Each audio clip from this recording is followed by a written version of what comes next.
Even in the 21st century, the age of new ideas and technological advances, women are still not able to get an education across the globe.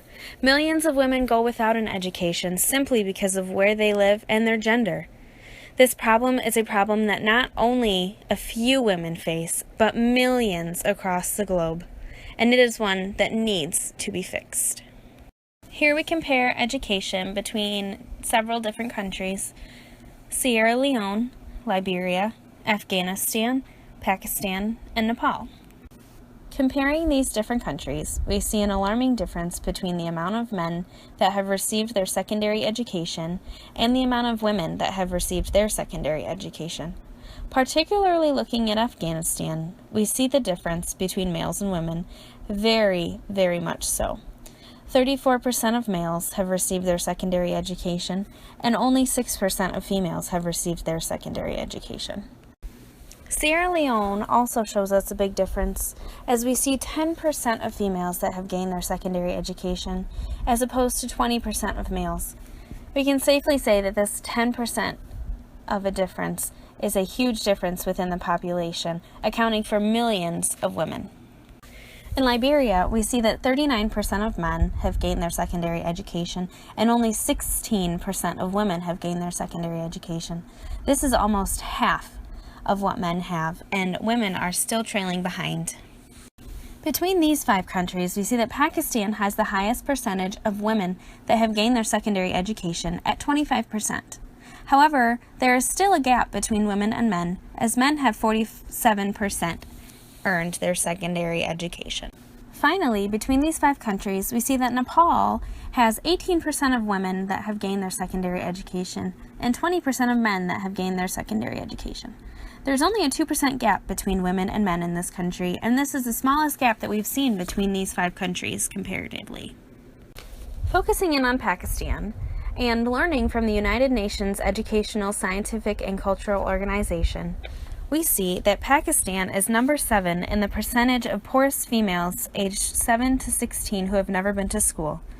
Of these, there are 62% of females of these ages that have never been to school. Similarly, we see that Pakistan is number 9 in the average years of education for the poorest females, 17 to 22. Unfortunately, the average of years of education for these women is only 1 year. That puts women at a lower than average level. Similarly, Somalia, Niger, Liberia, Mali, Guinea, Yemen, and Benin are all in the top 10 of countries where women aged 7 to 16 have never been to school. They have the highest percentage of these women not being able to go to school, with Somalia at number 1 at 95%, Niger at 78%, Liberia at 77%, Mali at 75%, Guinea at 68%, Yemen at 58%, and Benin at 55%. That means that all of these women in these percentages have never been able to go to school at all. So why is it that so many of these women are not even given the opportunity to go to school?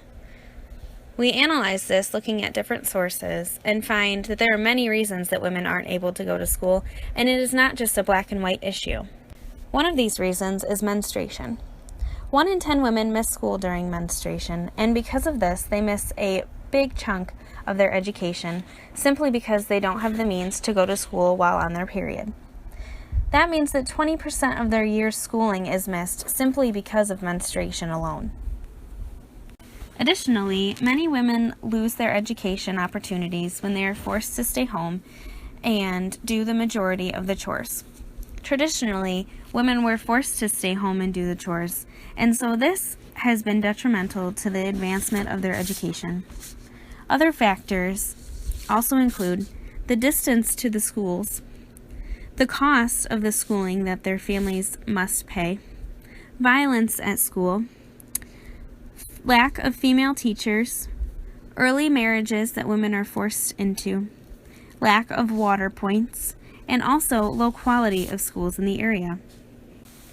Unfortunately, across the globe today, There are about 781 million citizens that are completely illiterate, meaning that they cannot read or write, and most likely have not been able to attend school at all. 2 out of 3 of these 781 million citizens are women, meaning that the majority is women that are illiterate in this world. However, because of organizations such as Educating Girls Matters, CARE, and Global Partnership for Education, these women are given a second chance, and they are able to get the education that they need to further their lives the greatest way possible. Educating Girls Matters is truly an organization that is helping women across the globe. They are not only working on education for women, but everything that goes with it, including the reduction of child and maternal mortality, improvement of child nutrition and health, lower birth rates, enhancement of women's domestic role in their political participation, improvement of the economic productivity and growth, and protection of girls from HIV and AIDS, abuse, and exploitation. With all of these combined, they are helping women gain the empowerment that they need to stand up for their education. CARE is an organization that is also helping women across the globe and not in only a few countries.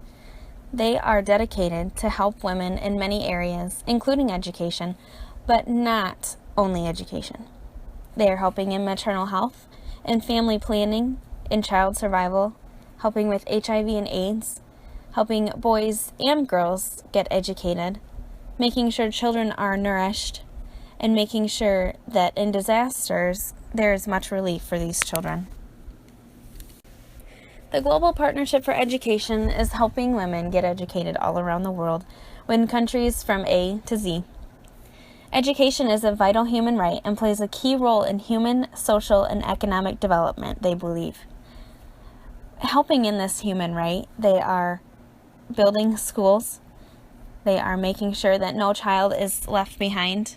They are gaining many good quality teachers for these children, and also gaining much data so that we know how on track we are with every child's education.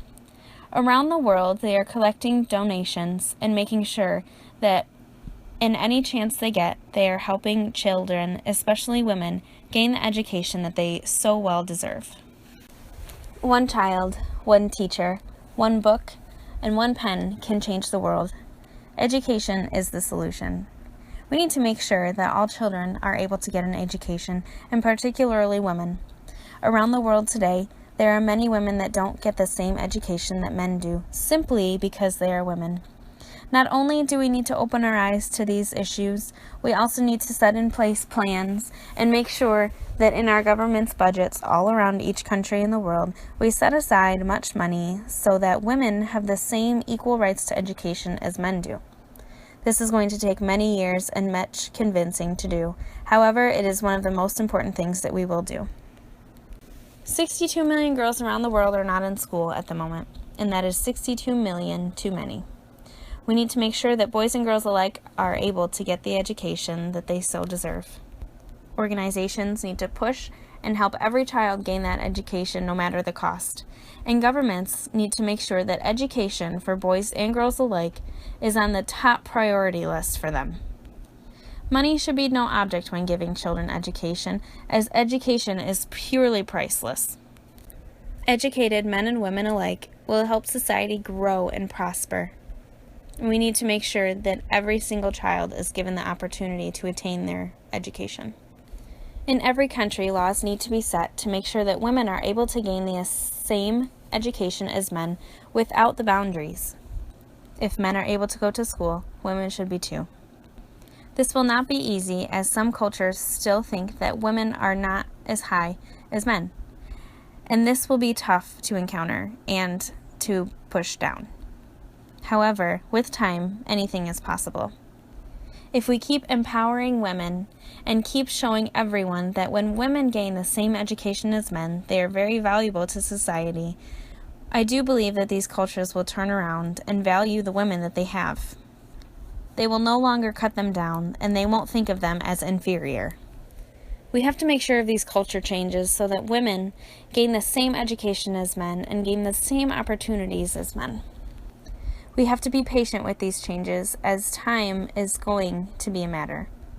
But we cannot back down, and we have to make sure that the next century that comes, every single woman is gaining the same education as men and has the same rights, because women deserve the same education.